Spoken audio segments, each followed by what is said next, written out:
ओम श्री गुरुदेव नमः। आदरणीय भक्तजनों, सादर प्रणाम।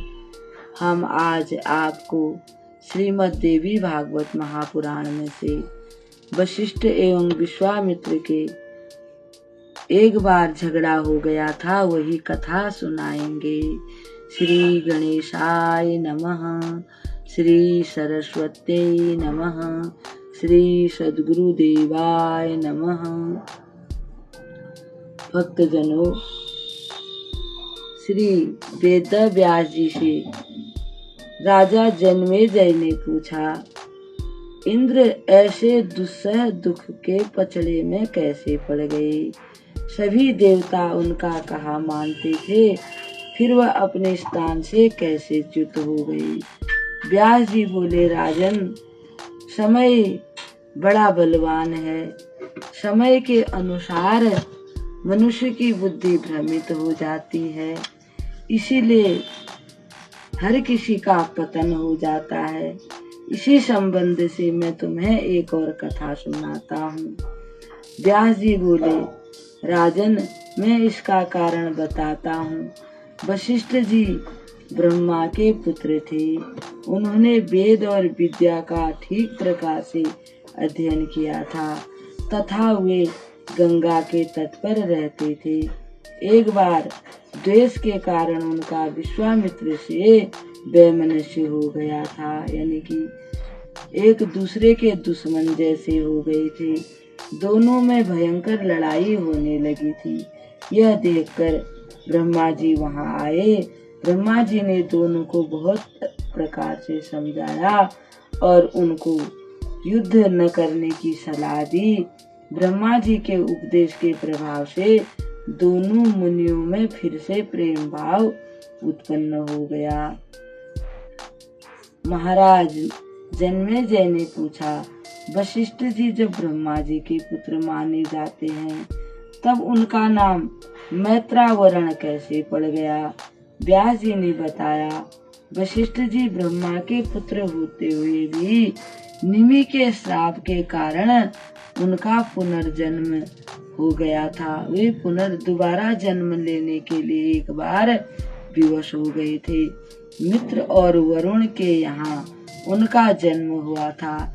इस कारण ही वह पृथ्वी लोक में मैत्रावरण के नाम से भी प्रसिद्ध हुए। इक्ष्वाकु वंश में राजा निमि का जन्म हुआ था। वे अत्यंत सुंदर, गुणवान, धर्मज्ञ और प्रजा के प्रेमी थे। गौतम ऋषि के आश्रम के पास ही जयंतपुर नामक एक नगर था। उसी में उन्होंने अपने रहने की व्यवस्था की थी। राजा निमि के मन में ऐसा राजसी यज्ञ करने की इच्छा जागृत हुई, जिसमें बहुत मात्रा में दक्षिणा दी जाए तथा वह यज्ञ बहुत समय में पूरा हो। तब निमि ने अपने पिता इक्ष्वाकु से आज्ञा लेकर महात्माओं के कथनानुसार यज्ञ समस्त सामग्री तैयार की। यानी यज्ञ करने के लिए उन्होंने सभी प्रकार की जो सामग्री सामान होता है उसको तैयार करवाया, एकत्रित करवाया। धर्मज्ञ राजा निमि ने अपने गुरु श्री वशिष्ठ जी से पूछा कि और यज्ञ करने के लिए कहा और बड़ी नम्रता पूर्वक बोले, मुनि श्रेष्ठ, मैं यज्ञ करना चाहता हूँ, आप इस यज्ञ के आचार्य बनने की कृपा करें। राजा निमि की बातें सुनकर श्री वशिष्ठ जी बोले, राजन, इंद्र ने यज्ञ कराने के लिए मुझे पहले मेरा वरण कर लिया है। इस कारण उनका यज्ञ समाप्त कराकर तुम्हारा यज्ञ में आकर करूँगा। उस समय तक तुम यज्ञ की सामग्री सुरक्षित रखो। राजा निमि ने बताया, ब्रह्मान, यज्ञ के निमित्त मैंने अनेक मुनियों को आमंत्रित कर दिया है, निमंत्रण भिजवा दिया है। यज्ञ की आवश्यक वस्तुएं भी एकत्रित की जा चुकी हैं। उनमें से कुछ वस्तुएं ऐसी हैं जो खराब हो सकती हैं, आप बिना कारण इस समय मेरा कार्य संपूर्ण न कराकर आप क्यों दूसरी जगह जाने के लिए तैयार हो गए हैं? ऐसा करना तो आपको बिल्कुल भी शोभा नहीं देता। परंतु राजा निमि के आग्रह पर भी वे नहीं रुके और इंद्र के यज्ञ में चले गए। इससे राजा निमि का मन बहुत ही उदास हो गया। उसके बाद उन्होंने सोचा, समय का क्या भरोसा है, समय आज है कल नहीं है। आज मेरे मन में यज्ञ करने की इच्छा हुई है, क्या पता कल ना हो। आज मैं हूँ, क्या पता कल ना रहूं। तब उन्होंने बहुत सोच विचार करके गौतम ऋषि को अपना आचार्य नियुक्त किया और हिमालय पर्वत के समीप समुद्र के किनारे जाकर वे यज्ञ के लिए दीक्षित हो गए, यानी उन्होंने यज्ञ करने की दीक्षा ग्रहण की। महाराज निमि ने उस यज्ञ में ब्राह्मणों को बहुत मात्रा में दक्षिणाएं दी।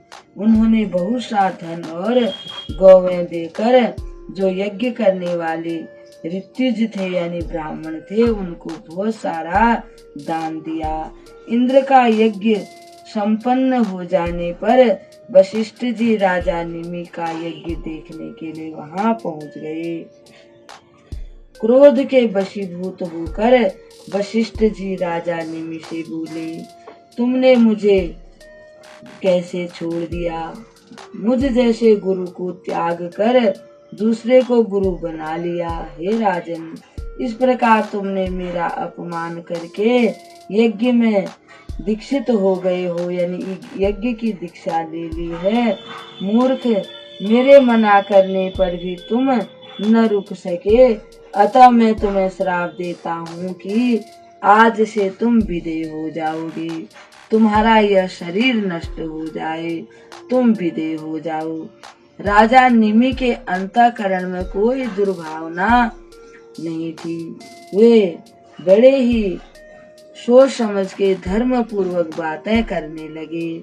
उन्होंने वशिष्ठ जी से कहा, आप धर्म के पूर्ण ज्ञाता हैं, मेरा कोई अपराध नहीं है, मैं आपका यजमान हूँ।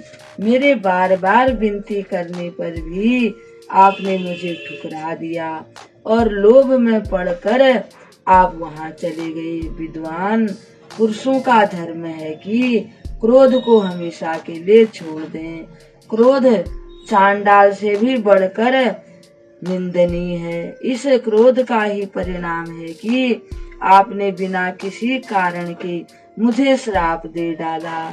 इस कारण मैं आपको श्राप देता हूँ कि आपका भी यह क्रोध वाला शरीर शीघ्र नष्ट हो जाए। इस प्रकार मुनि वशिष्ठ और राजा निमि दोनों परस्पर श्राप के भागी बन गए, एक दूसरे को श्राप दे डाला। श्राप के कारण दोनों के मन चिंतित हो गए। वशिष्ठ जी के हृदय में बड़ी खलबली मच गई। वे ब्रह्मा जी की शरण में गए और राजा निमि द्वारा दिए गए श्राप के बारे में उन्हें बताया।